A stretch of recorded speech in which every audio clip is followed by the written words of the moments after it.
Hi, everyone. My name is Haley Hefner, and I am president of the Pacific Northwest Team. I was so much that we were gathered together in Boise, that beautiful picture when we opened meeting new faces and seeing longtime friends, preparing to share a fun evening on the fast clock. I know that after the last year that we could all use some of that time together, getting energized and refocused on the important work that we do. Unfortunately, that's not where we are, and so we'll look forward to being able to meet again in person soon. I was honored. Oh, Dan? We can't hear you very well. Oh, that's interesting. I think is it background noise? There's a little background noise, but it's like you're far away from the microphone. Okay. Diane, can you look at the chat? Can you mute that one phone caller? Yeah.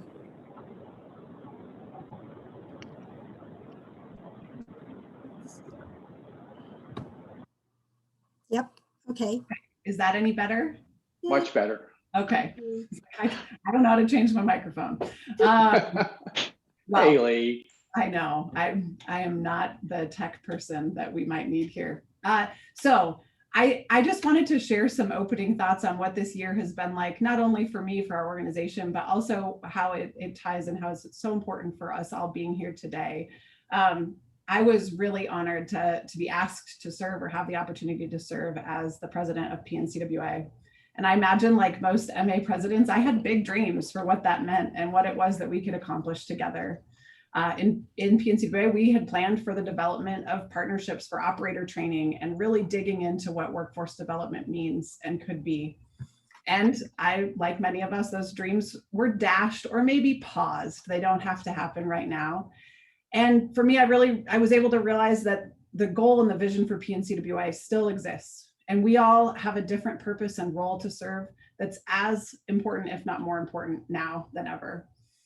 And what this year has been like has been survival, and it's been at very differing levels, certainly just the very personal and familial, but our organization also really focusing on that and feeling that. And for me, I've joked that I've wanted this year to be about more than survival of our organization. And I know that we will make it through this tough time and that we will come out better.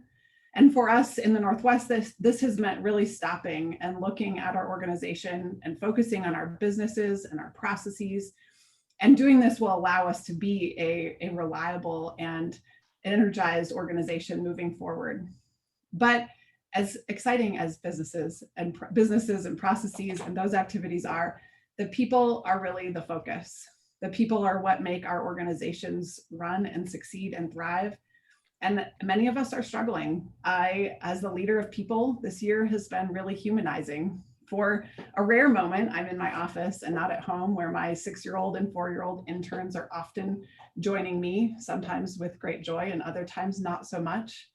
But it's regardless of who and what we're facing at home, I think we're all experiencing this added stress of wanting to keep our people and our organizations healthy and safe.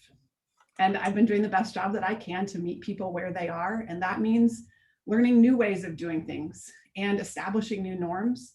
And I think now where we're seeing these glimmers of hope, it's figuring out and realizing some of these things are good and they should stay. And one of the biggest things as an extrovert's extrovert I've really missed seeing my people. These gatherings, something I would look so forward to in the year, but also our board meetings and our time to strengthen relationships, that really focusing in on our people and our connections is what's going to help us thrive. And I think not forgetting that's important, for me, a tendency has been to turn inward and really wanting to take this time to invest in our relationships and not take our connections for granted. And I'm so inspired by the grit of our industry, and that we continue in these meetings to strive for innovation and seek new ways to improve our work, improve our organizations and our associations, and rethinking how we connect, how we deliver content, and how we can be the best water leaders that not only our organizations and our people, but our communities need as well. And having this year to step back and reflect on the basics and now emerge into what the future is what I'm really excited for us to, in some ways, be able to talk about here with you all today. Today, we'll get to hear about leadership training and development and growth and really investing in our people. And I think having these WEFMAXs is so important to be able to do that. And it wouldn't be what it is virtually without you all showing up and committing and sharing. And I think that's just really to be commended. And so before I pass this off and we have a couple more rounds of introductions, I'd like to open with a challenge. I'll remind us at the close. I think the first, and this one is probably pretty basic for WEFMAXs, is to take that one thing back today. What is that one thing that inspired you or that aha moment that you can take and adapt into your programs and really shape the future that you want at your MA? And I think the second is, and this one's a little more challenging when we're virtual, is to reach out to a new connection from today. Someone who says something that that you really connected with, or someone you want to hear more from, and start to build your network one more awesome water volunteer at a time. And so with that, I would like to virtually welcome you to Boise, where it's going to be 90 degrees today. I so wish we were able to enjoy our beautiful downtown together, but we can't. And so we'll welcome you back another time. And it's my pleasure to introduce Nikita Lingenfelter, who's the WEF HOD speaker. Nikita. Thank you so much, Haley. And I just want to give a big thank you and a big hello to everybody for joining our third WEFMAX. And the WEFMAX hosts and committee have been nimble and gracious throughout this whole process. And just want to give a special thanks to Haley and the Pacific Northwest WEFMAX Planning Committee for their superior job. And I just have a couple updates for you today. First, the next HOD quarterly meeting will be held a week from today on Thursday, May 13th. And please keep WEFMAX in mind during this meeting because we will be having a group discussion centered around WEFMAXs. As Haley mentioned in her opening remarks, we need to find new ways. We need to rethink how we connect and how we deliver content. So we want to really keep those thoughts in mind when we're thinking of a new WEFMAX reimagined.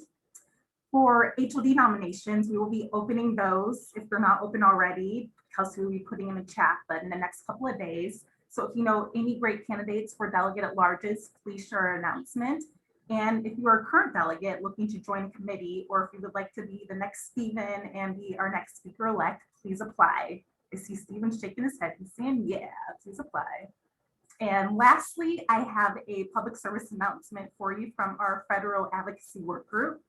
They want everyone in this meeting to become a water advocate. To become a water advocate, all you need to do is go to the WEF homepage and click the advocacy tab. And when you're on that tab, you'll see a button to become a water advocate. And you click that button and follow those steps. It's a very quick, easy process. We're gonna put a link in the chat for you. If you wanna do that right now, please do so. Just a reminder that advocacy is extremely important, and not just in water, but for many aspects in life. So don't be afraid to become an advocate. And once again, thank you for attending this WEFMAX, and we have a great program for you. I'll hand it back to you, Haley. Thank you, Nikita. And with that, I'd like to introduce Stephanie Farrell, who's the WEF House of Delegates WEFMAX Committee Vice Chair. Good afternoon, everyone. Thank you for joining us. We appreciate your time here this afternoon. As Haley mentioned, I'm currently sitting as the Vice Chair for the WEFMAX Committee. It's been an interesting year for me to be exposed to this process from behind the scenes, what it takes to actually put on a WEFMAX. And in that role, I'm serving as Mike Milius's sort of substitute today, where he would normally be doing the announcements. We'll be working over the course of the next year to sort of decide what we're going to be doing with WEFMAX 2022. And so currently encourage you to have your MAs submit feedback about their experience with WEFMAX to your delegates so that they can be reported in the House of Delegate meeting coming up. So just want to say thank you, a special thank you to all the WEFMAX committee members. Again, Mike Milius, who's currently the chair, Peter Garvey, Jeff Berlin, and Kevin Wood. And then definitely want to say a special thank you to the WEF staff, particularly Diane, for being so helpful and wonderful, and what a great resource we have in her. So I hope you all enjoy the WEFMAX, and we'll see you soon. All right, thank you, Stephanie. And with that, I am going to introduce Rob Lee and Casey Gish, who are both on our PNCWA board and are going to lead us through the first topic today, which is focused around kind of some of those key themes of educating and connecting. So Rob, I think I will turn it over to you. Thank you, Haley. Good morning to those of you who are on the left coast, and for everyone else, good afternoon. We've got 3 really great sessions to go through. I'll introduce our first speaker, who is you already know. So Haley Falconer is going to lead us off on this first topic. Just a couple points of business. I don't know if we covered all of those, but during each session, feel free to use the chat to list some questions. Casey Gish is the Pacific Northwest Clean Water Association WEF delegate who helped really spur this WEFMAX on. And with that, he's going to be monitoring the chat and helping to facilitate some of the Q&A that might spur up. So any questions that come up during each of the sessions presentations, feel free to drop those into the chat. After a brief Q&A after the session, we're going to have breakout sessions where we're going to get into small groups and have some focused discussion around those different topics. So we're really looking forward to each of these 3 great sessions. So Haley's going to lead us off. She is the environmental manager at the city of Boise. As you know, she's our current Pacific Northwest Clean Water Association board president. Dedicated mom, amazing person. Gosh, so we don't have enough time. I'm going to use up all of her time to introduce her. So I'm going to stop there and just say 2020 was a very challenging year for all of our MAs. And so she's going to lead us off talking a little bit about what our MA did to pivot with some of the education opportunities. She talked in her opening remarks about new ways of doing things. So Haley, I'm going to turn it over to you to share a little bit more about what PNC WA did this past year. Well, thank you, Rob. And I am nothing if not nimble, and this is absolutely on me. So I think I totally skipped Ifatayo, which I appreciate folks who have alerted me to that. So I think in the realm of, I am happy to pause my update, and I think it'd be really important for us to hear from Ifatayo, and I can come right back in, and I really apologize for that, but I think it's important we lead off with our welcome from WEF, and that's on me. So sorry for that, Rob. And Ifatayo, if we could have you jump in, that would be lovely. No worries. Hi, I'm Ifatayo, WEF Vice President. Welcome to you all. I think I probably won't add too much because I know that the first 3 folks very eloquently brought you all into the meeting. But thank you for coming to our third WEFMAX today, and thank you to WEF staff, the WEFMAX committee, and PNCWA folks for putting on what looks to be a really great session. I'm just going to give you a couple updates. I hope you all saw the really exciting news that went out today that we're planning for an in-person WEFTech this year. I believe I saw that McCormick Place was gearing up to start doing their first sort of in-person events. And so we'll have quite a few opportunities to see how those go and learn from that between now and October. But staff is working really, really hard. They have been working really, really hard to put together an in-person and then with some online components. And so I'm really, really excited to get to see all of you in person. I'm not the extrovert's extrovert like Haley. I'm the introvert's introvert, I think. But I realized this year how much I really love people and really love my water people. So I'm beyond excited for October and really hope that we get to see a whole lot of you.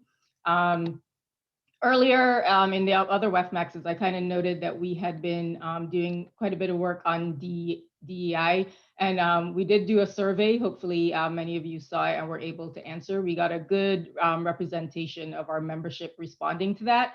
And I would say overall, it was very positive in terms of a lot of the respondents kind of noted that their experience with WEF was a really welcoming organization that was open to all and doing a really good job of representing the technical professions and the needs of the water workforce. But while we did have pretty good response, I would say that there were certain areas where we did have lower than average inclusion scores, which we are going to be working on and have established working on putting together a few focus groups. I would say for Black and LGBTQ members, definitely had a little bit lower scores, as well as women, folks under 35, people with disabilities, and Asians, and really to kind of having maybe a little bit scores around feeling safe to be their authentic selves, feeling like they were the only ones, whether there was an equitable process for selecting of leaders and things like that. So there were quite a few things in relating to how accessible our events and programs were, you know, for folks with disabilities, for people requiring childcare and certain accommodations. And so those are things that we're going to really be paying attention to. I know staff is working on an inclusive events policy and sort of addressing some of these things to make WEF a lot more inclusive and accessible to everybody. So, you know, hopefully we'll be sharing a lot of that. I think one of the things that also came out of that survey was that we're not sharing a lot of the efforts that we're doing, whether amongst the MAs or just out within the general membership and outside, so that we can all kind of learn from each other and see what we're doing. So that is what we're making a conscious effort to share. And with that, we launched this week our DE&I page, so wef.org/DEI. Take a look at that and you can kind of follow our journey as we go along. And we're on track to update our DE&I policy at the end of this month, which we'll be sure to share. So a lot of really exciting efforts in that area, just to really make sure that the organization is an organization that we can continue to be proud and excited and welcoming with. So stay tuned and enjoy your WEFMAX, everybody. Thank you, Ifatayo, and thank you for your flexibility with me. If we hadn't heard from you, we wouldn't get to have this moment of celebration for the possibility of seeing one another in person, and that is super important. And maybe the tie here for the summit series that we'll talk about for a little bit is that I think for me, and I think probably for a lot of us, we've recognized there is not a replacement for that in-person activity. However, we can get really good at delivering virtual content and connecting with people. And I also think that ties into some of the DEI work, because we're making our activities and actions more accessible in a way that maybe, and to all different people. And I think that that's important as well, and certainly something we've talked about. So we're going to try this tech thing here and see if I can manage to share my screen. Sure. Why this has to move? Okay. Rob, okay, thank you. So we want to talk a little bit about the summit series that PNCWA launched this year. By way of introduction, we are aptly named as the Pacific Northwest. We represent 3 states, Washington, Oregon, and Idaho. We have 4 regions within that and several subsections focused on our operators. We have about 1,600 members in PNCWA and are represented by about 22 committees and a couple of active subcommittees. And those things have stayed pretty well the same over the last year. But in addition, and I think important to share our mission statement, something that's been recently updated, and really a couple words that I've threaded through so far, that to be the premier association in the Northwest dedicated to educating and connecting members to promote a healthy water environment. And those words have really resonated. They continue to do that, and they're really our guideposts for where we've been and where we're headed, and the mission that we need to serve. So 2020 certainly has been marked by COVID, but we had we have one other major change for our organization that has played into this need for changing how we do things. And for the previous 16 years, we had the same managers of our association, Nan and Mike, if folks have interacted with them in the past, and they retired after an awesome time with us at PNCWA. And we had a different management kind of concept and strategy as we were working with different contractors and consultants to help us with some of that work.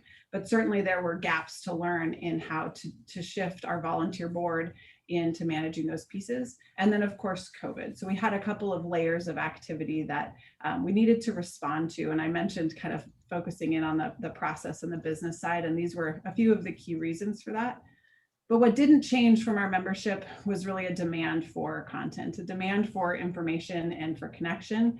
And so from that need and really those changes, the Summit Series was born. And what the Summit Series consisted of for us was 6 3-hour-long sessions, really focused education sessions. Each of those focused around a theme. They were really, I mean, I think the nature of much of our virtual work is they were really focused on the education component, but with a real drive to make those interactive as best we could and to provide an opportunity for networking. And so those 6 events occurred over the course of 6 months.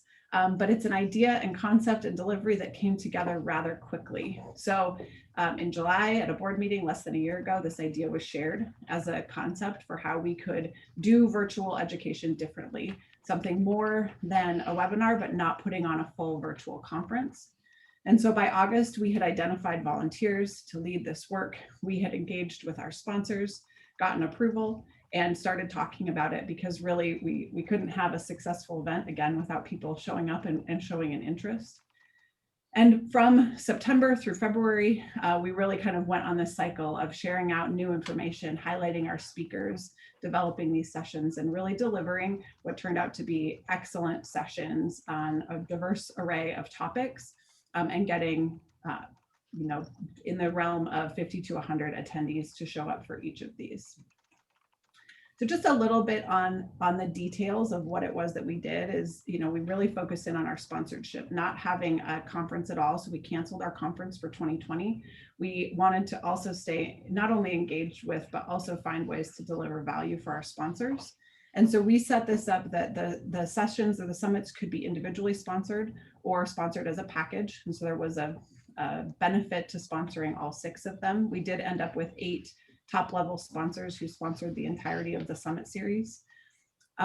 Technologically, we used FeedLoop as the engagement platform, which had benefits and challenges, really good for tracking CEUs, a little harder on the presentation interface because the presenters are actually presenting in Zoom, and Zoom is being shared into FeedLoop. So as a presenter, you're sort of presenting to yourself in a black hole.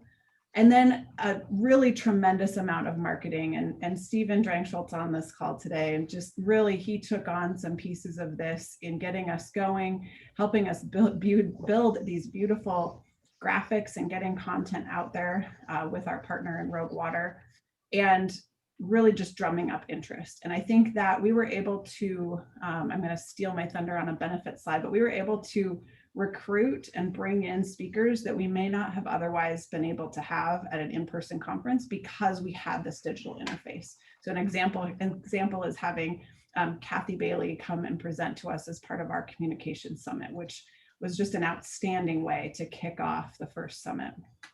So just as a highlight, we had 6 different sessions. You can see them here on the screen with our beautiful icons that were created, really trying to thread the balance of some of the leadership, and we'll go with the soft skills, although very necessary, with some of the more technical topics that folks expect to see at conferences. And certainly that was feedback we received after the first one. Was our very technical folks were craving more technical content, but by the end of it, got really good feedback about the kind of depth and breadth of topics we were able to achieve with this.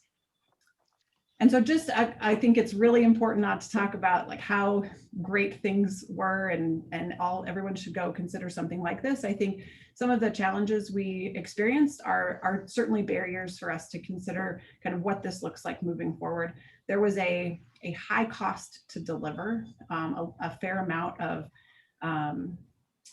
external kind of consultant time to help us strategize this and bring it together. I think a lot of that is due to the fact that we don't have an executive director on board or a manager for our association right now. And so we're contracting that out. It did take a fair amount of uptime kind of getting this up for our volunteers. I think the benefit to turn that one into a benefit is we have a structure now that we could implement in the future, and we would have a pretty straightforward way to loop in our volunteers and kind of expand that for volunteers in the future. And then the platform I mentioned already, the challenges that existed with that, particularly for the speakers, but I think just looking at what's the best option for the situation we're working in. The benefits, I have mentioned most of these. So certainly a variety of speakers from different locations, kind of not calling from the same pool as we're used to, changing and diversifying our revenue stream, which is, I know, a topic that's been happening at the HOD, and then bringing in new attendees. We heard from many of our organizations, especially consulting firms, that they were able to send folks, their younger staff, that they may not have otherwise been able to send to conference. And so just to close out with what's next, we share the excitement for the possibility of an in-person conference and are continuing to plan for an in-person conference that will have a virtual component for PNCWA 2021 in Boise. I think, we really, the pieces that we learned from this and the outcomes, this need to connect in a dynamic way, even though it's virtual, is really important and something that we'll carry forward and are already seeing in new virtual education activities that we've launched. We have lunch and learns with our manufacturers, a joint webinar with WEA in the fall. And I do think there's a potential for future summits. I see a future for us in engaging this way with our members going forward. I think finding a way to balance those challenges and really build this into a strong program has helped us rethink how we do this, and not for a temporary solution, something that we want to see stick around in the future. So with that, I think I'll stop sharing. See people again. Awesome. Thanks, Haley. It's hard to take all of that work and condense it into a 10-minute presentation. You did an excellent job. We've got around 5 minutes to have a discussion. Any questions for Haley? Any comments regarding education? After that, please feel free to drop those into the chat, and then Casey can moderate and lead that. And then we'll move into breakout sessions, and I'll do a quick intro into those breakout sessions following the Q&A. So I'll kick us off while we wait for people to drop questions into the chat. Haley, was this profitable for the MA? You talked about it being a diversification of revenue stream. Did the MA make money? It was, and I think that was in large part due to the strong sponsorship support that we saw, but also, and I should have grabbed the numbers on registration, the registration as well. And we saw huge numbers for Women in Water, Women of Water. I have a funny anecdote later for someone. Don't Google the first one. For Women of Water. And I think it certainly built as we went along. So yes, it was profitable. I think we would want to see it be more so in the future if we were to continue with the level of investment that occurred for the summits that we did. Haley, we have a question that can piggyback on your answer there. So the question is, what made you select Women of Water versus a more diverse topic as part of your summit? Thank you.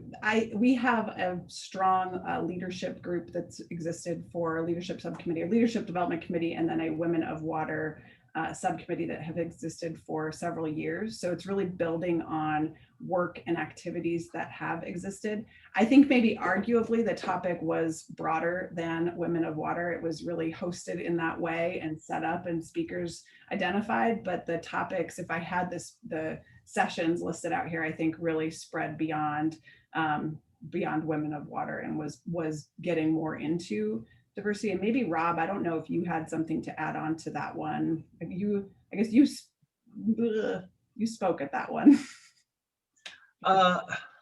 No, I didn't speak at the Women of Water session, but part of what we've done at PNCWA is really add diversity, equity, inclusion as a huge topic into the leadership track at our conference. And that was actually a key part of our leadership summit series. So I actually did give us a quick talk on diversity and the importance of diversity within our MA and within our industry at the leadership one. So we do dedicate time specifically to diversity outside of just gender. And a quick note, if folks are interested in learning more or want to browse, Stephen Dringfeld just dropped a link into the sessions, the Summit Series link from the PNCWA website into the chat, so check that out.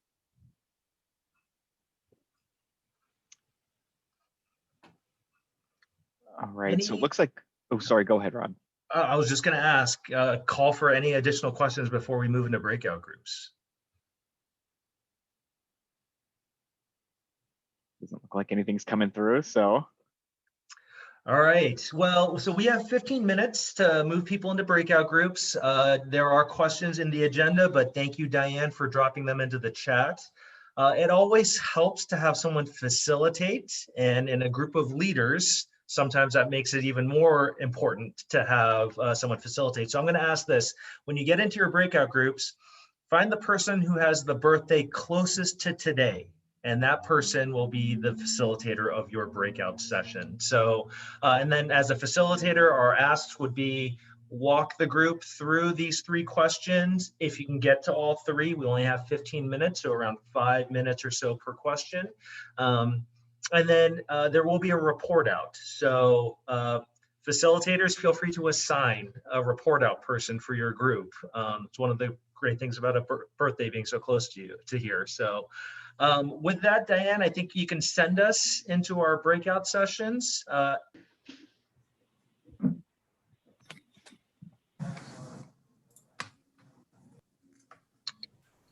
All right, welcome back, everyone. Hopefully everyone had some good time to chat. I felt like we wish we had at least another 5-10 minutes. But I think we're gonna have an opportunity for a little bit of a report out, and there's no real rhyme or reason, but we'd love, like what Haley was saying in the beginning, what's one key takeaway that you could walk away from this WEFMAX with? Sometimes the best things come in these report outs. So I'm just gonna open it up.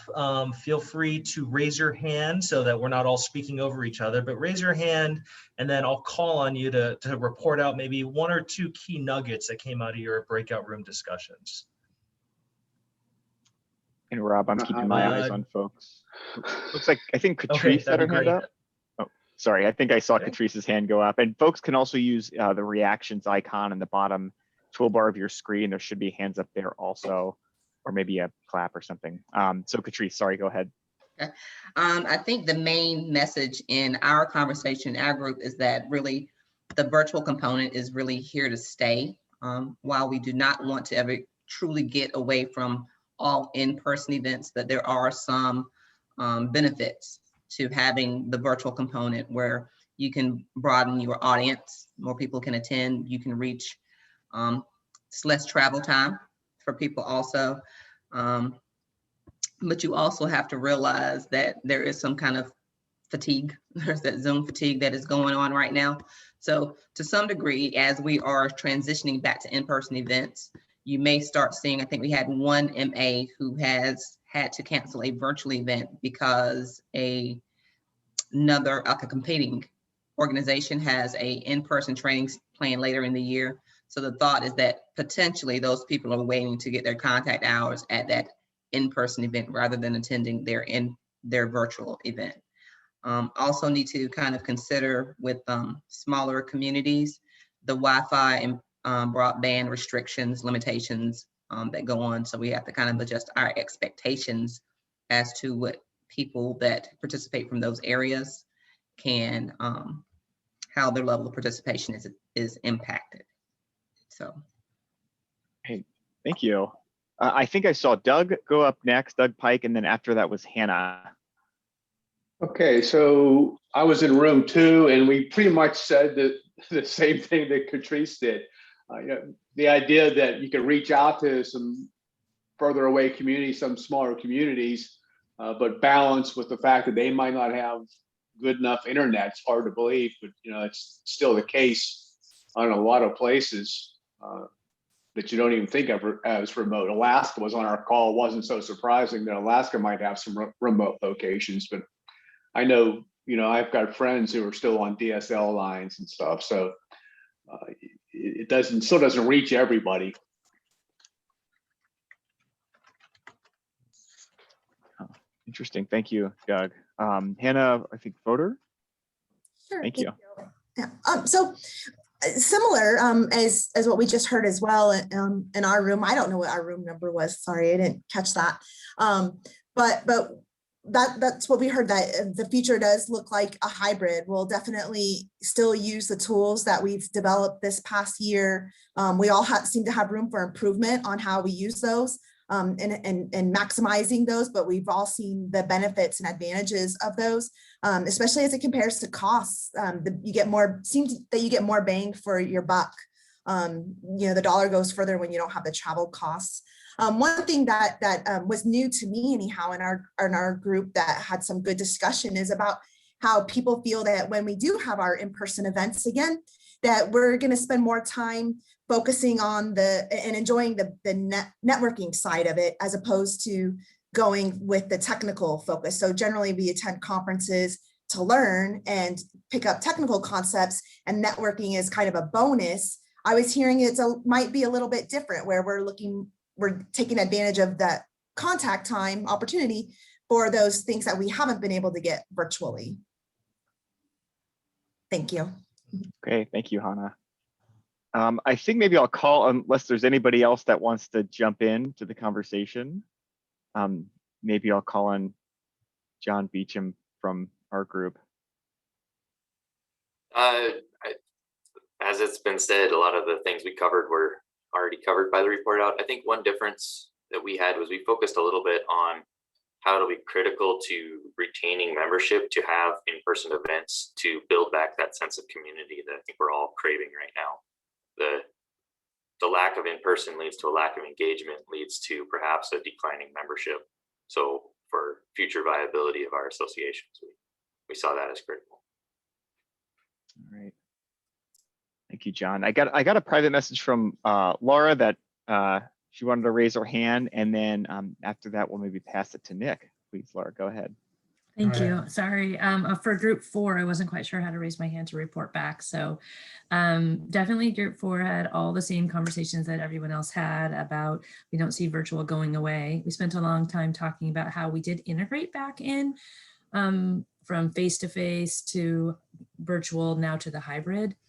But we talked a lot about 2 different areas that we think will be really great. One is the small communities that aren't able to go to the conferences, both because maybe perhaps the operators need to stay and attend and work and not have that extra time in their schedule to go to a conference. So they'll be able to get training and still feel like they can join remotely. As well as there's some areas which are quite large, like the Pacific Northwest or Texas, that have, 10 to 12 hours away. So we think this virtual is going to be really important for our membership. And the last piece of that is there are very large utilities in some of our associations that aren't able to send everybody that's interested. So at least this way, they'll be able to have some people attend face-to-face and some people will be able to attend virtual, and we'll maybe be able to enhance our membership and get more messages out to more people. Okay. Thank you, Laura. So I think we have about 3 to 4 minutes here. And I've got a few other folks. If we could maybe pass it to Nick Bartis, I saw his hand up, and then Nate Davis and Tim Wolf also. Okay, thank you. Because I'm taking notes for our group, I was asked to take notes for the breakout. So I'm going to read what I wrote. I also put it in chat. Laura Oakes had said, and again, I'm reading verbatim as I was typing, it's been a great benefit to have a virtual component, helps attendance, made our MAs more accessible. As for lessons learned, she mentioned we're gonna continue with a virtual component. It works, but there'll be tons of in-person components as well. People learn differently. We keep doing virtual training and education, include upcoming wastewater, short course training. Haley had quite a bit of things to say, and one of them was the requirement to go virtual was crucial, and what does it look like? We were forced pivot, we had to adapt. Virtual is here to stay, and we've gotten better at it. It allows us to better connect and serve our smaller communities. So it seems like smaller communities is kind of a popular theme. In the past, we've leaned toward larger utilities, and now again, we're focusing on smaller utilities. Tim Wolf had suggested, he talked about EPA-sponsored workshops for utilities, for example, a 2-day virtual event. He had mentioned it's tough to get interest, but they did have 50 participants, but they were really focusing on utility owners to participate. So that's all in the chat, so thank you. Yeah, thank you, Nick. I think, Tim, you maybe were in that group also. Did you have anything to add? Yeah, I mean, just real quick, I think one of the things that Nick picked up most of it is we looked at it potentially a hybrid may be a good approach in some of these seminars or workshops where you get these international speakers that necessarily can't fly in, but they could still speak, or some of these remote communities that's hard, but it's just how do you manage it? But we definitely saw the benefit of having potentially a hybrid. But I think the social aspect of people interacting, that's definitely missed. And I think people are a little bit more withdrawn to kind of do a virtual. They just don't feel the connection being in person. So it's a trade-off. Certainly something we're all feeling today, I'd say. Maybe we're about at time, but maybe take one last minute here and I'll pass the mic to Nate Davis for some final thoughts. Yeah, so I guess a lot of our stuff had already been said, but one really unique thing I hadn't thought of that was mentioned during our group, and this wasn't, even a problem here in Illinois, but some states it's really hard to get CEU certified. So being able to do the virtual content and then archive it so that those CEU opportunities are always there once you do get a class approved can be really beneficial.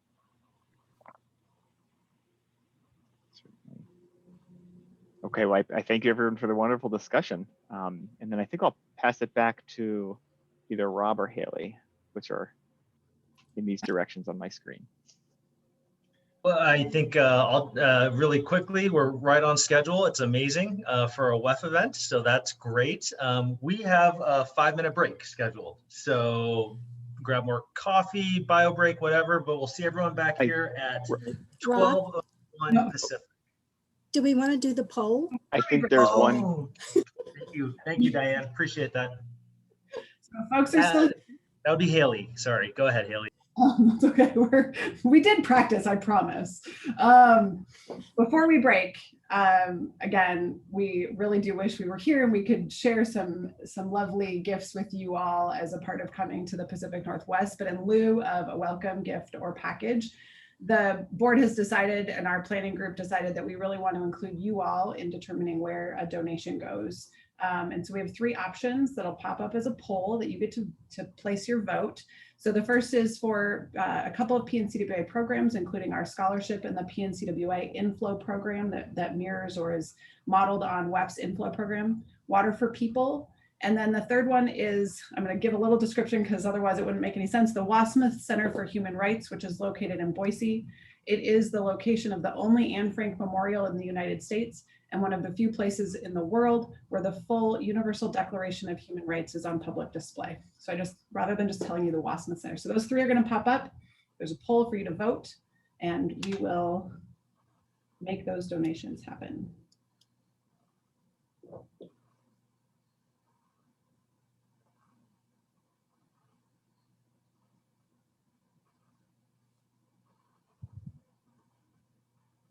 Okay, maybe give it 10 seconds, Diane. We'll hope folks are here and then we'll break the bio break. Okay.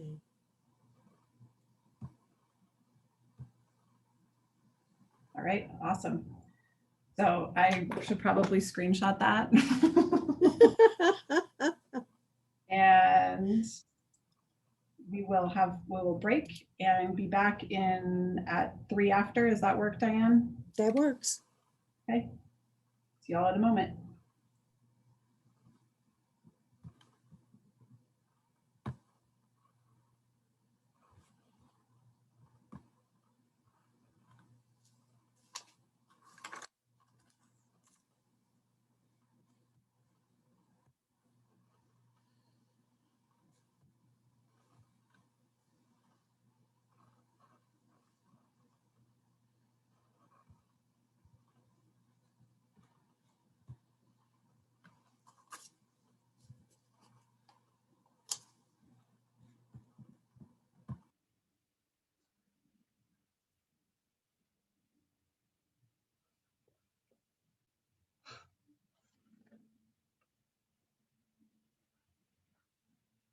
Calling everyone back.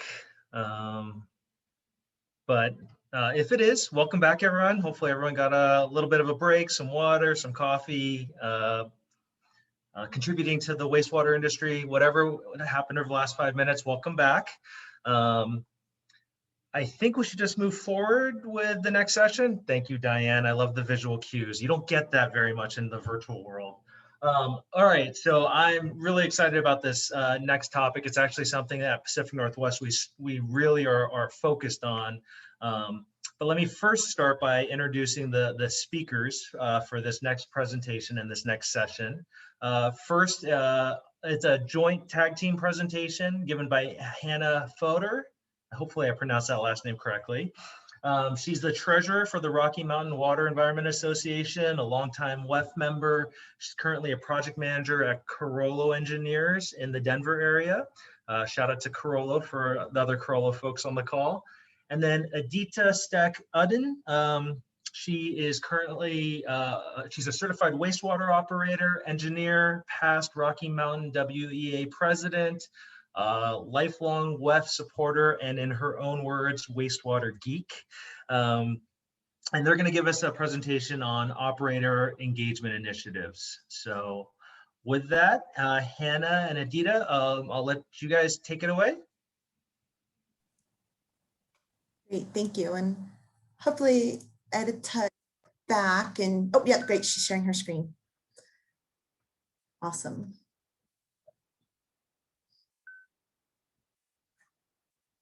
So Edita, I think if you go, oh, never mind. Perfect, okay. Well, thank you very much. Edita's gonna click for me since I'm gonna speak first, and then I'm going to transition it over to her. So please bear with me as I give her the direction to advance the slide. Let's see here. Okay, with that, next slide. Sorry, there's a slight delay. Okay.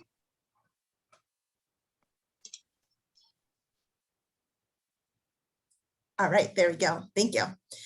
So the Rocky Mountain Water Environment Association, RMWEA, serves members of 3 neighboring states, Colorado, Wyoming, and New Mexico.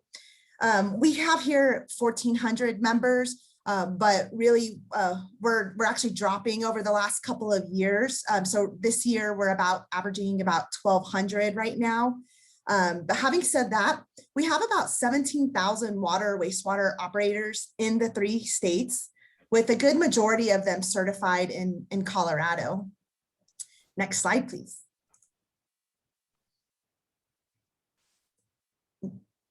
So this animated screen is really just meant to emphasize that each state has separate certification requirements and certification program managers. For those MAs that are comprised of multiple states, you could probably relate to that. Next slide. So the Colorado renewal is every 3 years, and we have training unit categories that you'd expect to see. You can see them in the left there. I won't list them out. With the addition of a supplemental category and regulatory category. The other point I want to make with this slide is that we use, in Colorado, we use class letters here. And then there's some numbers too. Okay, next slide. Thank you. So now you're looking at New Mexico's requirements. Theirs are also every 3 years, but they have a slightly different categories. You can see they've got sampling in their certification program, and they also specialize for small and advanced systems. And then they have a little, their number letter combination for their courses or certifications are also different than Colorado's. And then next slide. So then you can see Wyoming, who also does a 3-year sort of renewal period. They have even fewer certificate categories, but they have a lot of different TU categories. And similar to New Mexico, they use numbers for levels. Next slide. So all that's to say is that the 3 different states have different requirements. And so being able to offer coursework or training, units that are attractive for people in all 3 states can somewhat be a challenge. And the way we do that, besides geographical limitations, is that we try to have a variety of opportunities. So this slide is a summary basically of our portfolio of training opportunities that we have for operators. I don't want to take the time to go through each of these right now because Edita is going to go over these and expand on them in her slides. But basically this is to show how they range from different platforms. We've got the in-person ones, normally in person. Of course, this year was different. To virtual. They're held at different times of the year. Some are just annually, some are multiple times a year. And then they also range in duration from several days long, or some are just a matter of a course. Perhaps the most important though is the range and cost, which we're illustrating in that last column there. So with that, I will turn it over to Edita, and you won't have to hear me say click to the next slide anymore. Thanks, Hannah. So I'm going to talk about each event briefly. So I'll start with the first one. It's called Technical Advisory Committee. It's a lunchtime event, presentation followed by the tour. It's about an hour long and highlights technologies, solutions, pilot studies at the region.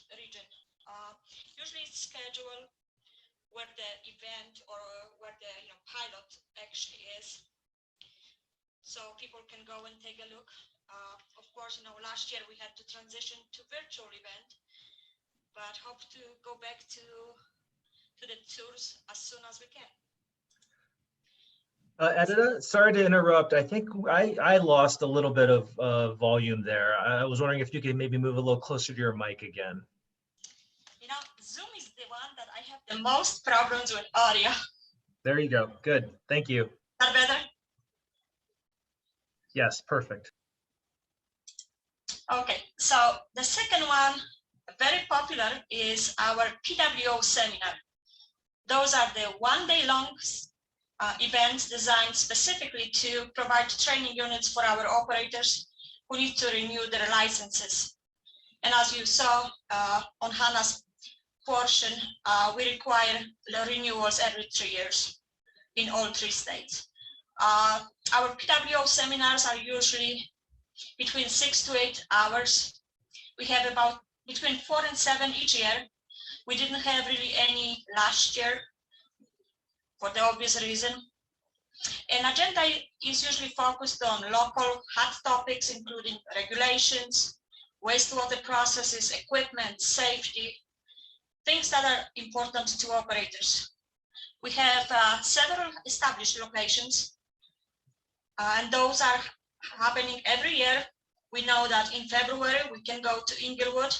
In Vail we go to Vail in October, but we are also trying new locations.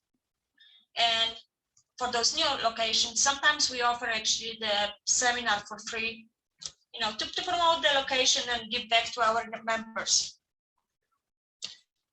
Next one is actually really important. It's our week-long operator schools. We have few of them. Those are usually designed to help operators pass exams and get their licenses or upgrade certification levels. Until last year, we actually had exams that were scheduled right after the school. So the exam would happen on Friday and Saturday, same location. So it was very convenient for our operators. So we have a beginner school in January, intermediate advanced in March. Those are in Denver Metro. And we also offer one in July in our mountains. We actually do learning at 11,000 feet in Leadville. 11,000 feet above the sea level, of course.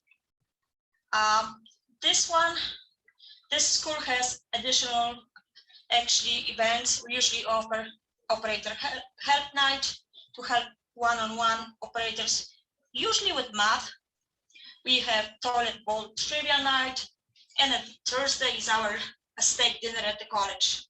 We keep the cost to minimum, and for many of those we offer actually scholarships, usually to the operators from smaller places that otherwise would not be able to attend our schools.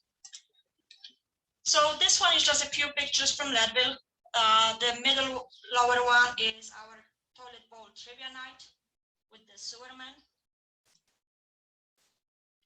We also have our annual conference that has between 6 and 8 concurrent technical tracks. Edita, could you get a little closer again? We lost you. Yeah, like I said, is that better? Not yet. I can't get any closer. All right. Sorry. So like I said, our annual conference has several concurrent technical tracks. All of them are actually approved for training units. And based on the operator feedback, we created one day during the conference specifically for operators. The full track has operator topics, including a regulatory class that's required for certification renewal. We also have some committees that offer additional training opportunities. More specific to the committees are like biosolids, collection systems, or innovative water technology. All used to be in person, but last year we moved to virtual events, and we'll probably have combination this year. And last of our offerings is electronic training. Not as popular, but it's very important and useful to those operators who need the last hour or two of training so they can renew their licenses. So in conclusion, we have something for everybody. Our offerings range from hour-long to week-long schools, different physical locations. We vary the levels from basic to advanced and cutting-edge technology solutions. The cost is also varies from free events to a few $100s. We are trying to reach all of our operators to ensure that they can prepare for certifications and they can keep them. So thank you, and sorry my audio wasn't the best. Thank you. It worked out great. We were able to hear you almost 100% of the time. Thank you for putting that together. Thank you, Hannah. So just dropped another note in the chat. Please feel free to drop in questions into the chat regarding this. And again, we're going to follow the same format. But Casey, you want to go ahead and moderate any questions that come in? Absolutely, yeah. So I have my eyes on the chat there. If anybody has any questions before we go to our breakout rooms, please post them now. I've got maybe a question. You got a lot of really good, consistent training sessions, which I think is really valuable. That it's something that operators can keep going to time after time. Anything you do special when it comes to advertisement of these sessions for operators? I think that's the best question for Hannah. Thanks, Edita. Edita is saying that because I used to do the announcements for RMWEA, and so it was kind of primed for me, a softball, I guess. But so in the past, we actually had paid staff that would help us with some of these schools. We no longer use them anymore, and so we're doing a lot of that ourselves. So I can't actually answer about the advertisement that they did. But we tend to just do email. We have our weekly e-newsletters and advertise for them that way. But as you said or noticed, a lot of them are reoccurring. And so the operators know when to start looking for them. And if we don't get the word out, they come to us and ask us about the status of them. Edita, I think we also have Jeff and Stacy on the call too. So if you guys want to chime in, you're more than welcome to.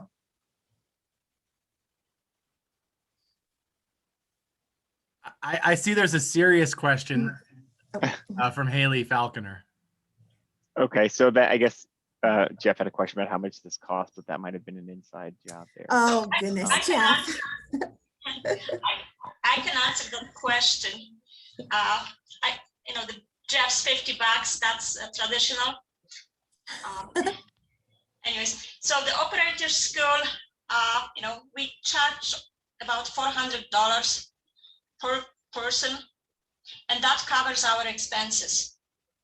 So we don't really, those schools are not to make money, but we don't want to really, lose money either. So the $400 seems to be, at the time at least, sufficient.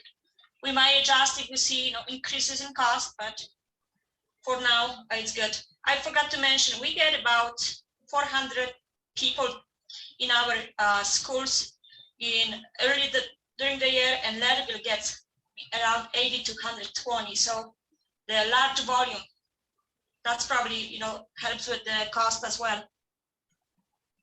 And volunteer instructors mostly, but we pay some if we can't find one that, we have specific need for specific topic. Okay, I think that maybe you addressed Haley's questions there on funding. It sounds like attendance and course fees, and then instructors or volunteers outside of specialty topics. So maybe if there's no additional questions, we will all hand it to Rob for sending us to the breakout rooms. Okay, assume we've got most of the same folks on, so we're going to follow the same rules. If jump into the breakout rooms, I don't know if they're going to change or going to be the same, but if no matter what, why don't we have the facilitator be the person who has been involved with WEF for the longest? Okay, we don't have to share ages, but just how long you've been involved with WEF, and whoever's been involved with WEF for the longest period. Why doesn't that person go ahead and facilitate the breakout sessions? We've got around 15 minutes to address the questions. I think we're going to follow the same format as before. Casey, you're still good to help kind of facilitate. Yep. So just a report out from the different breakout rooms. Again, feel free to use the reactions button to highlight that you want to share something, or you can raise your hand using the participants panel in Zoom. But Casey, go ahead. I'll let you take it away. Thank you, Rob. I think I saw Ellen's hand go up. If you want to kick us off with a few ideas, please. Hi, everyone. The barrier that we talked about was finding time for operators to be away from work and get them involved. I know one of the things I mentioned was that we have one of the small towns that my organization deals with.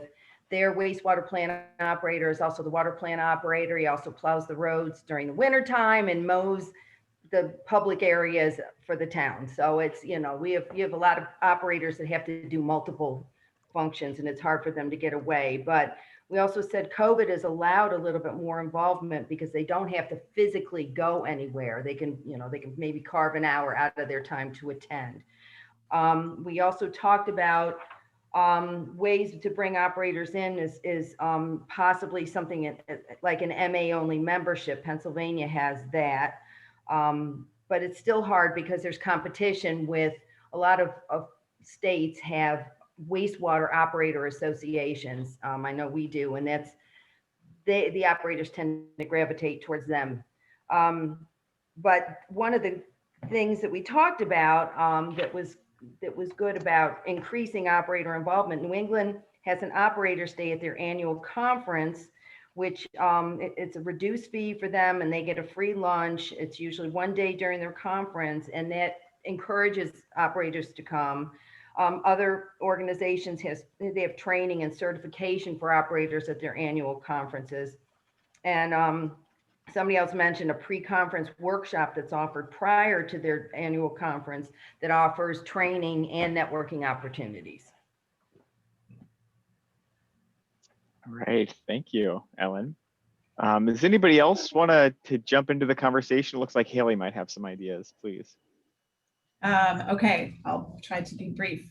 I think in a barrier, certainly echoing some of the things Ellen had shared, I think one that we talked a bit about was getting management support and encouragement to be involved. And maybe a follow-up question for all of us as MA leaders to consider is how can we show value to utility and city leaders for operator involvement? That seems like a good opportunity for us to help close that barrier. As far as specific ways to bring in operators, a couple of ideas. One, kind of really seeking out those areas of interest and then kind of marrying those together with an activity. And an example is some plant spotlights that North Carolina is doing and really getting operators involved in leading those and highlighting those plant spotlights. And also, I think a couple of folks talked about having operators present on topics. And I think in some ways being really deliberate about that. And then we all, in the sharing of ideas, I think each group shared about virtual tours and using videos as a way of kind of hearing from operators, but having it be maybe a lower entry point as far as standing up at a podium presentation, but being able to really showcase the thing they know best. the idea from Kentucky, Tennessee, that was an awesome partnership of the student chapters are actually the ones leading the recording and producing of those videos. So there's a nice combination of mentorship in another way as well there, but getting the student chapters and operations together in creating those videos. So those were, I'll share the full notes, but those would be the highlights. All right. Thank you, Haley. Does anybody else have any ideas they want to add to the conversation? Jeff, I think I saw your hand go up.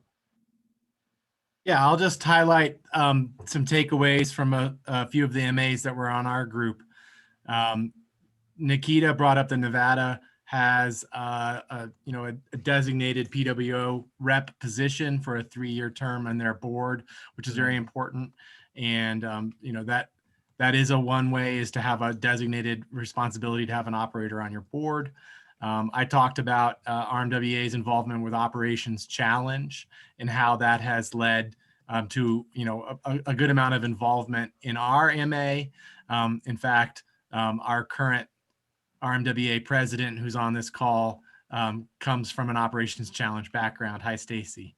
And the third thing that came up, Iowa noted that there is a kind of an older tilt towards some of the operators, and that it tends to be, when they do have a night out or a happy hour or events like that, tends to be the same people over and over again. So how to get refreshed, how to get some younger blood in. And PNCWA highlighted that they found a lot of success in having events closer to where the operators are, because it seems like a challenge to get them to be able to travel too far, cross state lines for training, that kind of idea for some of these MAs that, represent multiple states. Having something more locally is important. Great, thank you, Jeff. And I think, Catrice, I see your hand up. So the other thing that our group talked about as far as barriers were probably related to attitudes. So on one hand, there may be the feeling for some operators that they want to have things handed to them. So they're wanting to want things that don't require much effort. On the other hand, you also might have operators that feel, don't understand that they are still professionals and this is their career. So there might be that level of intimidation when they're actually coming to get engaged with people at different levels in the industry than them. As far as bringing in operators, also, we had the things as far as Operation Challenge and collaborations, but maybe also realizing that to get operations people involved is going to take more personal connections and time to really mold and get them into things. They're not going to necessarily respond to email blasts or requests for something.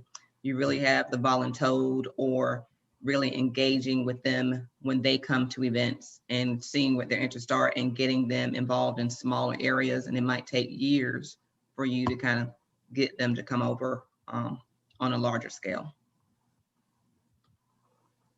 All right, thank you, Catrice. Diane, how are we doing on time? I think we had 10 minutes for discussion. Are we? You've got anybody else? We've got time. Hey, Diane, Rob asked me to say a few comments because I was taking notes. I'm sorry to have to do this again. Sure. He had just chatted me, and so I have the notes that we have for a group. I just have to give me a second just to scroll up. Again, I'm going to be reading. Alondra Hernandez of WENT said many of her members of WEAT are not operators. That was resonated throughout our group. They just don't have the membership for the numbers, and her membership doesn't tend to be operator focused. Dave Gilbreth, Atlantic Canada, said ACCA is we're mostly engineers.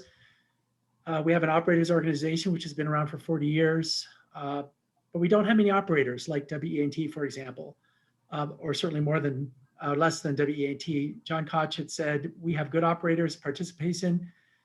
It's tough getting them to the annual conference, but the directors usually go.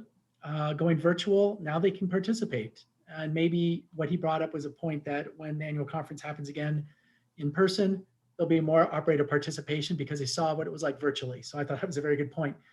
Steve Drenchel, PNCWA, said, our content does not speak to operator content sometimes. We need to ask what problem we can solve for them and make sure they are at the table for the discussions.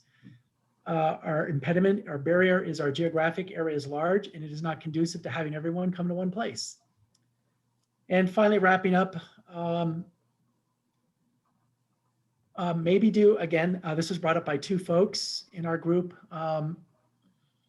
Rob Lee had asked about any scholarships. Alondra replied and said, we have scholarships and fundraisers and give away the money. John Koch said, we dropped our dues, maybe only do MA only dues. That's the second time I've heard that. Finally, lowering dues, providing a library to check out books is another way to increase operator participation. Thank you.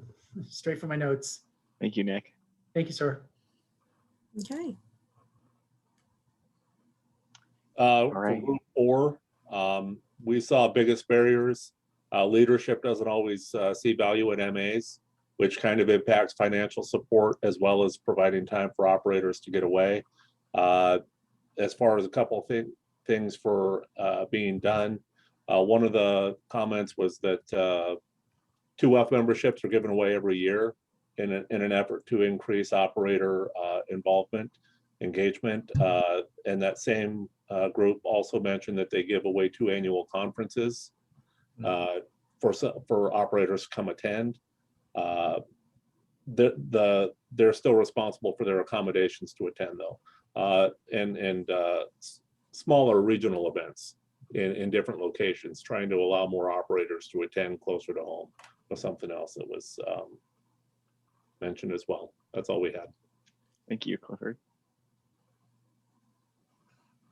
All right, I guess any additional thoughts, or do we have time for anything else, Diana, or should we move on? I think we're probably ready to move on. Okay, great. Thank you, everybody, for your input and great thoughts there. That was a great discussion.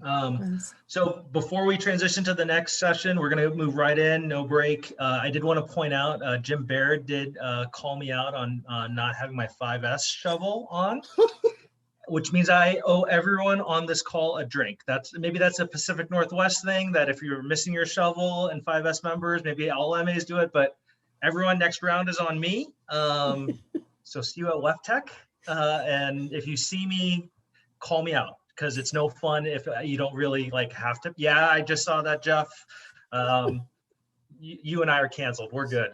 We'll move right into the next session. And this is a really important topic given what we've all have experienced and are experiencing. It's about recruiting and maintaining members. 2 great speakers for this. Let me do a quick intro of both of them. First is Tom Bach. Tom's the engineering manager for the Water Resources Department for the city of Concord, North Carolina. Almost 7 years with Concord. He's a registered PE in North Carolina and South Carolina, graduate of the University of Tennessee, Knoxville. And he currently serves as the WEF delegate-elect for North Carolina AWWA WEA. And with Tom, Catrice Jones is going to be also presenting. Catrice serves as the executive director for the North Carolina AWWA WEA. She's a certified association executive with over 21 years of nonprofit experience, 20 years with North Carolina MA. So really excited to hear from both Tom and Catrice talking about recruiting and maintaining members. So I think Catrice, I think you might be the one sharing your screen. Yeah, awesome. There we go. Okay. So Rob and everybody, can you hear me okay? Yep, you sound good. Great, great. So thank you, Rob, and all attendees for joining us today. Of course, I'm Tom Bach, and I'm going to be joined by Catrice. She's our executive director in the presentation. So we are talking about recruiting and maintaining members. So we started the process in early 2019 with our organization, our board of trustees, and with guidance from WEF. We had 2 ladies come from WEF, and one of them is on this call. Kelsey Hurst. Thank you, Kelsey.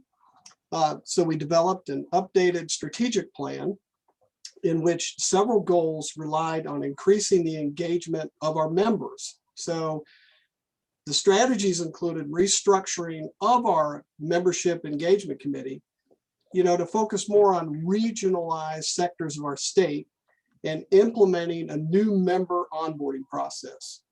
So we're going to present this information on these changes and some of the impacts of them.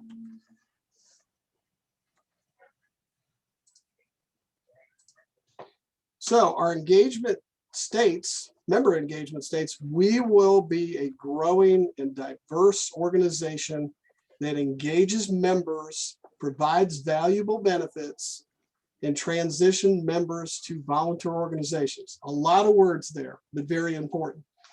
So for the purposes of this conversation, we wanted to focus on objectives 2 and 3 that you see there. The second objective involves a restructuring of our membership engagement committee in order to increase its size, diversity, geographic locations of committee members to better align with the regional zones. As mentioned in the governance slide that Catrice had up there before, leaders and members of each regional zone have been identified already. So that's great. The list of regional group leaders can be found, of course, on our website. The third objective is to revise and implement a new member onboarding process by March 1st, 2020, which we met, with a focus on personal and continual interaction during the first year. The Membership Engagement Committee has updated the electronic communications currently and are working with regional zone representatives to make more direct contacts with new members. In addition, the direct contacts will be made with our existing members that may have become inactive with the organization. So I think that's really an important point there. So here's the regional zones. So in 2016, a few years before, the board approved a committee focus shift from membership services to membership engagement. And I thought that was really, really important way to do that. So the purpose of the new membership engagement committee was to focus on the recruitment, engagement, and retention of North Carolina organizational members by promoting the value of the membership, which is key, and ensuring that members are connected in every respect to the organization's features that meet their needs. So central to this process is identifying reasons that individuals would join or leave the organization and discover the needs of existing members and potential members so that products and services can be designed to meet those needs, which is so critical, especially these days. So by virtue of a newly developed strategic plan, the Board of Trustees adjusted the focus of the committee in order to have them identify leaders in the regional zones within North Carolina. These regional zones, along with the corresponding counties, are shown on this slide. And so next slide, Catrice. So what are the goals, regional zone goals? So these were really, we had to think a lot about these. So one was to create and connect a cross-section of members represented in each regional zone. Well, that depended on, the size of the zone itself, but it also is a cross-section of age, experience, and we were getting YP involvement, Water for People involvement. Make more personal contacts with new and non-active members. Very, very key, personal. Provide local event, activity ideas, or venue suggestions. So we really need networking events during maybe Board of Trustees meetings if they're in Charlotte here, for example, or certification schools. So we're trying to get as many people involved with these venues and events. So reference website for organizational opportunities. We have a calendar of events on our website. And hopefully when we get through the pandemic, we can make more in-person meetings. Revise the onboarding and develop the progression pathway forward processes. So this is keeping the interest of the new members. We're onboarding them, but we need to continue that process especially within that first year. Is so critical. Provide opportunities for small group and team activities, and then transition members into volunteers. And that is really our main focus. Then advantages of regional zones. I won't go over every one of these, but a new stream of engaged volunteers is so very important. Increased support for other organizations and councils and committees. Catrice is going to be covering that on a later slide. And then I'll jump down to providing network opportunities within and outside the organization. Each region will offer different opportunities for the new members to engage in. And then providing a new members a method to ask organizational questions and gain valuable feedback from past experiences involvement of regional group members. So, you know, that is so key for our regional zones. So I'm not going to go through all these series of emails that we use with onboarding. I'll just list them here and then just kind of go over them. So the email one, welcome letter for the chair and of membership engagement committee. So the reason why we started with this was that we wanted to make sure that the board chair, or the engagement committee chair reached out to the people in a more personal way. So a lot, and I failed to mention a lot of these emails, we would like them to send out every 2 months. So, all right, so email 2 was welcome from staff. And you can see in the blue kind of a repetitive theme here, encouraging involvement from new member and setting up member profiles. So those are really key. Email 3 was take a look around from staff, links to board of trustees, councils, committees, and staff. Very, very important. Volunteer recruitment from staff. So, it's kind of presenting the same information, but the new member, suddenly, gets it if we're somewhat repetitive. And then email 5 was training and networking galore. So what was that? Link to certification schools, committee meetings, conferences, and such that. And then how are your leadership skills from staff? That is so important in getting people involved. So as a follow-up of these emails that were sent out to new members, a more personal contact is made with MEC or Membership Engagement Committee regional group members through a series of phone calls. So what does the phone contact, mean? Well, develop and provide scripts for new member calls. So some people maybe don't feel real comfortable, they haven't talked to many new members and everything like that. So what we're trying to do is develop scripts for that. Myself, I don't need that. I can just come from my heart. So, so these were more personalized by each of the regional group members making the new member calls. And then the regional leader or designee will contact the new member as noted in the email letter in the email 1 sent by the MEC chair. And then goals for the calls, real quick, establish a personal contact with the new member, and find out what their interests are in the organization. And then set up regular follow-up calls and or meetings with the new member. Very, very important because, we're not just doing this at the initial few months.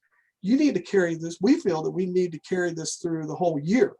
So very, very, very important. So depending on, of course, the COVID-19 restrictions at the time, regional group member would either call or meet the new member in person as a follow-up for guidance and any kind of feedback with kind of in mind with a progression pathway forward.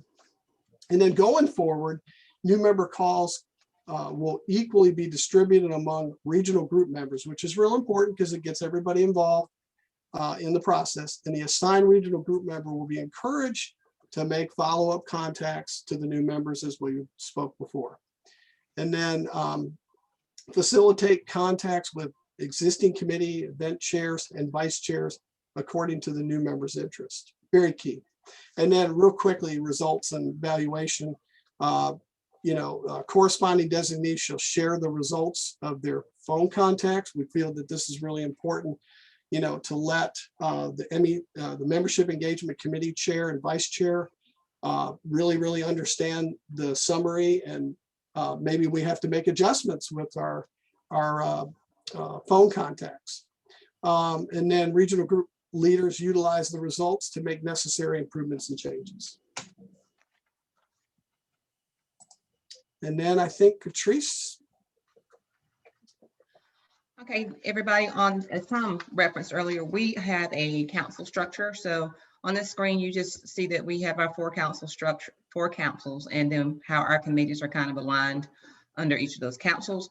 There is a chair for each of those councils, and those council chairs are really charged with more communication and assisting those individual committee chairs as far as helping them with work plans, determine their needs, and advocating for the committee. Some of the pros and cons of this are, of course, having these people assist our staff in supporting the committees. It has a peer-to-peer collaboration with people and allows those people that have been volunteers for longer periods of time to share their experience and with them and help them along the way. The cons, as of lately, it has been more difficult to get council chairs with enough experience as we've got more people retiring. And there, as you can see from the council chair picture, we don't have the same number of committees under each council. So sometimes some council chairs have a heavier load than others. And then also it is hard for some council chairs to break through the barrier of communication to get committee chairs to actually speak to them because they feel like they can do it all on their own. So I know that was really quick. Hand it back over to Tom. Well, thanks, Katrice. So what's next after doing all this work?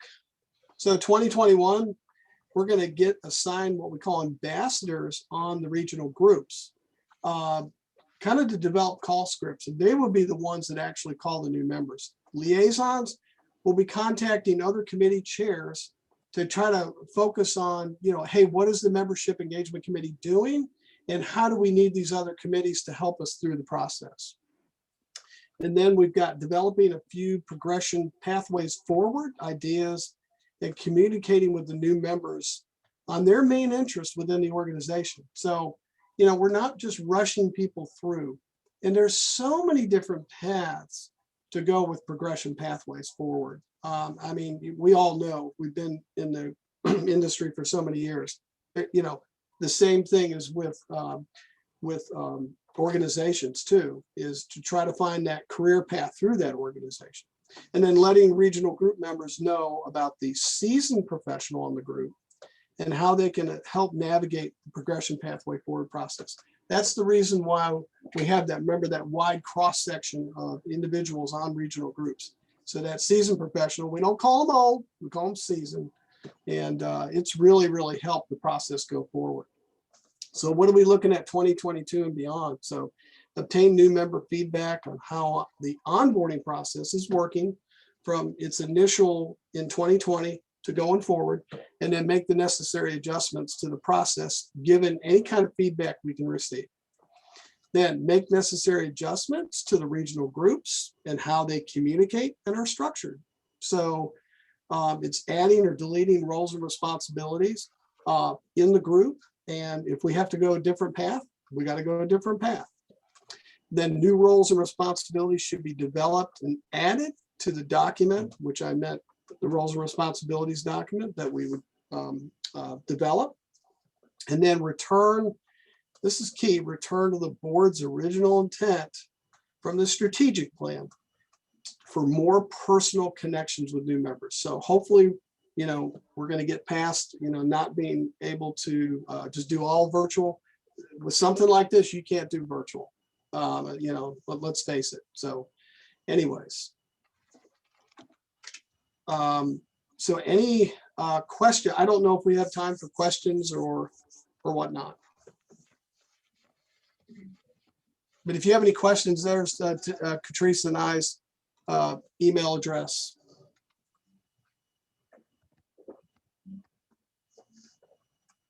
We do have a question that's coming through. Are you able or willing to share some of your scripts for contact? Yes. Yeah, we've got I developed a script that I think we've got a massage and, but yes, I can share that and I'll make note of that.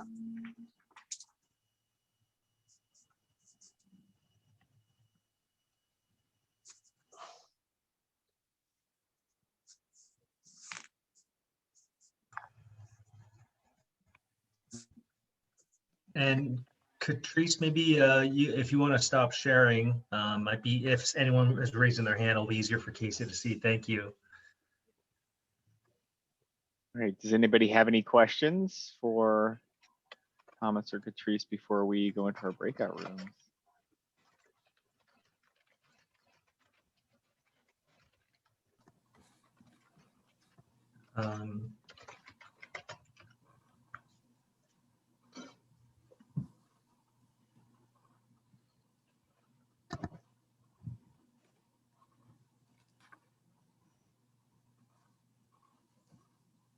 So the question, Rob, how do we manage our volunteer time to handle Thank you. emails I'm and phone sorry. calls?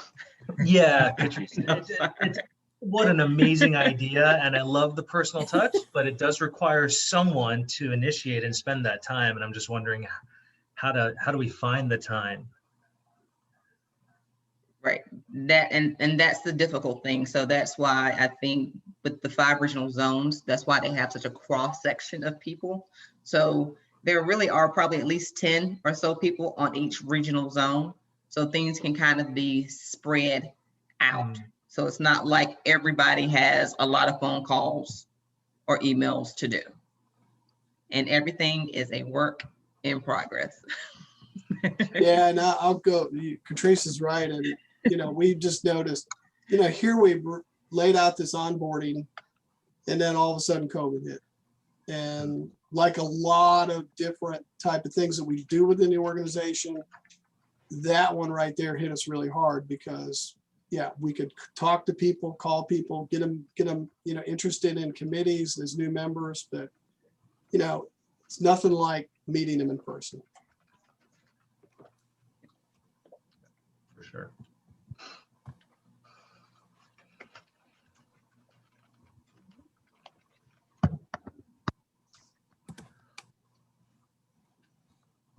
I should have made my announcement about buying drinks for everyone when I saw attendance drop. I could have saved a little bit of money. I was just reminded that I think we're going to try to end officially in around 15 to 20 minutes or so. So Diane posted we only have 2 questions for this, and I think our breakout rooms might actually be a little bit smaller. So maybe we can keep our breakout sessions to around 10 minutes to get us back on schedule. Diane, if that makes sense, or if that's possible, that would be good. Okay.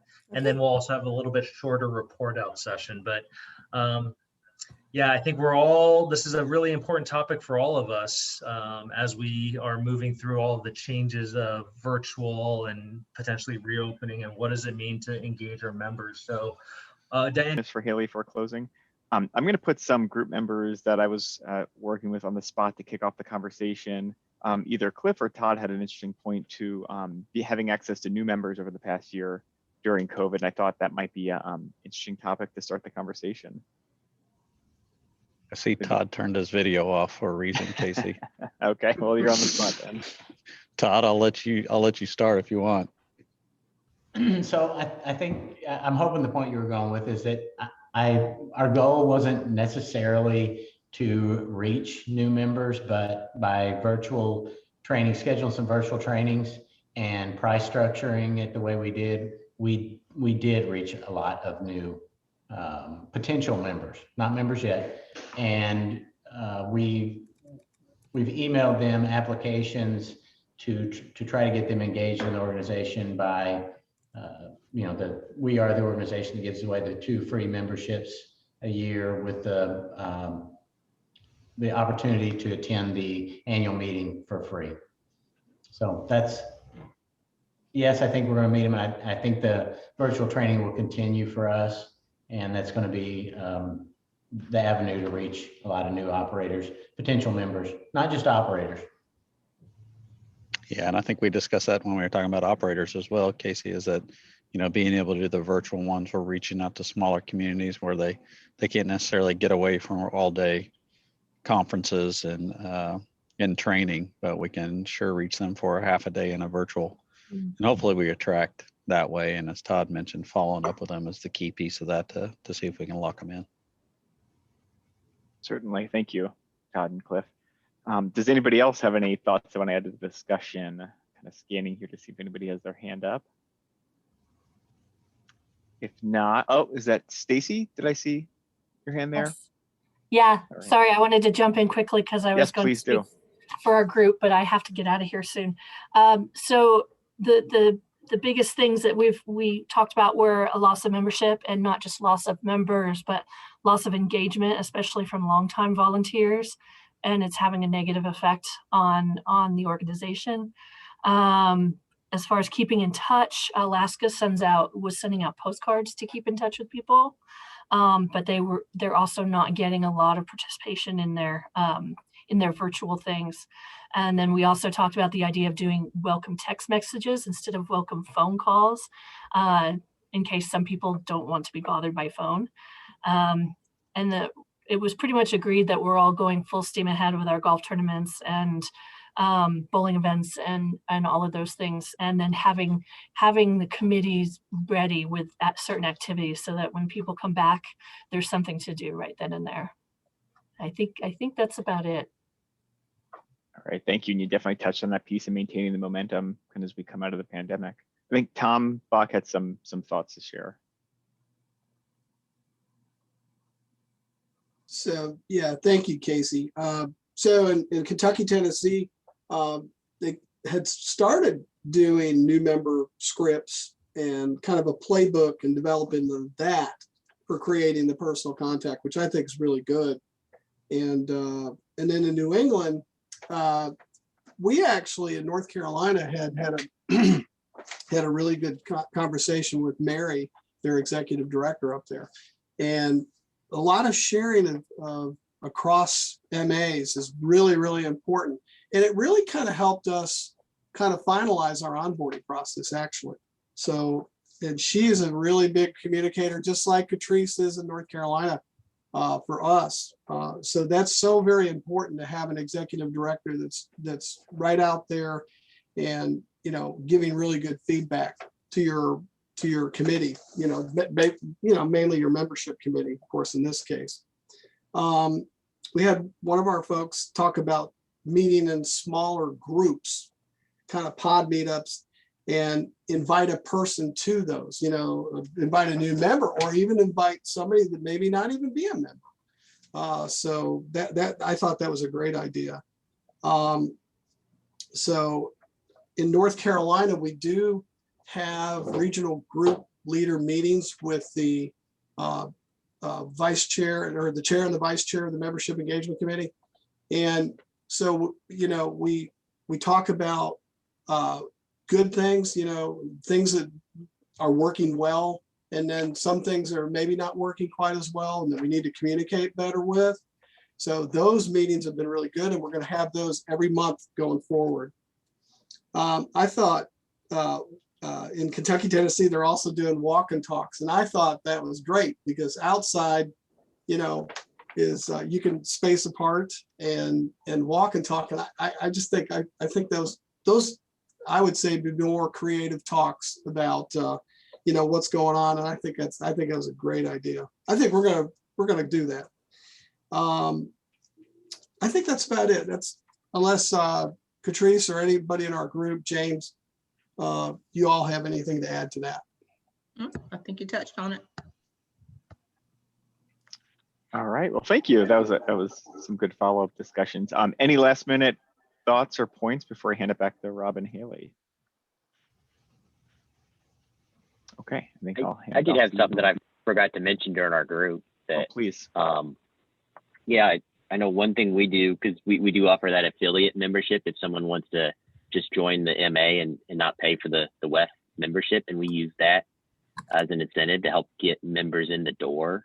So the pricing on our larger events will oftentimes make the penalty or the extra fee for non-members will be greater than or equal to the price of just joining as an affiliate member. And we'll make sure and point that out so that we try and get new members to join just if for nothing else, the difference in cost for attending the event.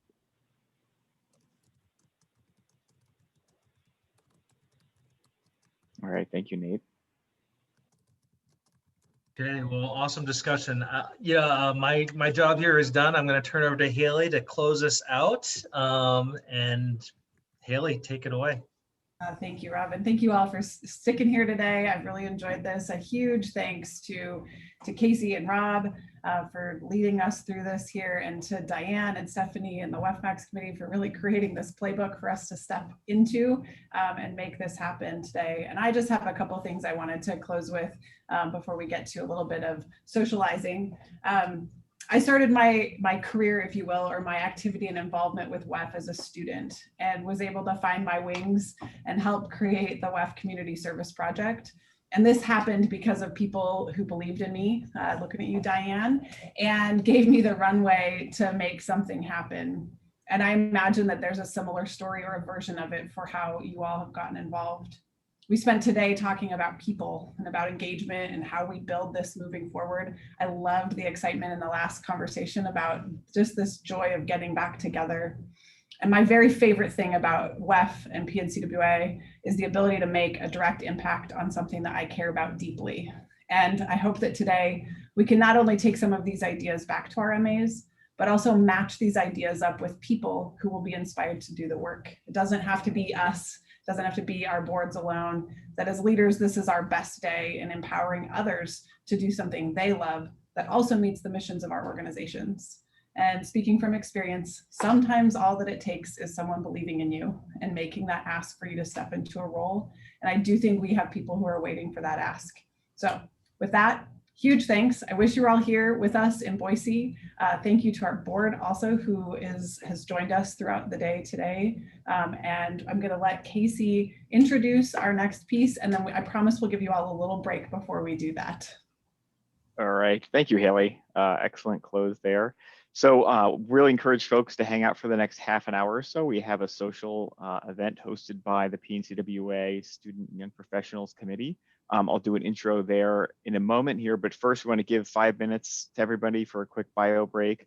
Let's meet back at, depending on your time zone, either 1:35 Pacific or 4:35 Eastern. Nailed it. And we have a cool event to kind of get to know each other and spend a little time being social. All right, we'll see everybody in 5 minutes. That's 5:35 in Atlantic, Canada, just to clarify. Okay, let's see. Is that part of the North American continent, or is that? We're the better part of Eastern. All right, we'll see you there. Alaska too, I suppose. 35 after the hour. Oh, thank you. Yeah, Alaska. Yeah, okay.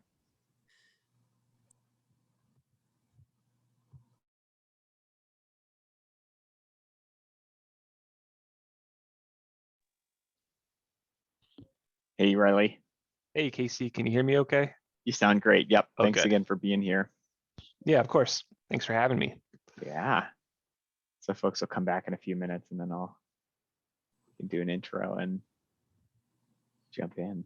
No, the break's good. I think we might go through these pretty quick. So yeah, that's fine. We can spend some time chatting, or just, yeah, I think there's definitely room for that too.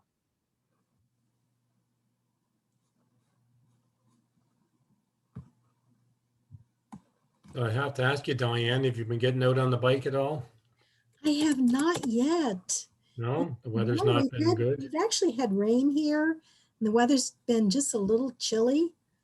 So Yeah, it's been raining today. I've been out once since the weather improved. So I tell you, I can't wait to get out. yeah, how are your knees feeling? Much better. They're great. Good. Yeah. Are you able to ride your own, or do you Yes, have to? Yeah, I can. Yeah, that first year and a half, though, you didn't have the faith that you could do it. Yeah, just the support your weight and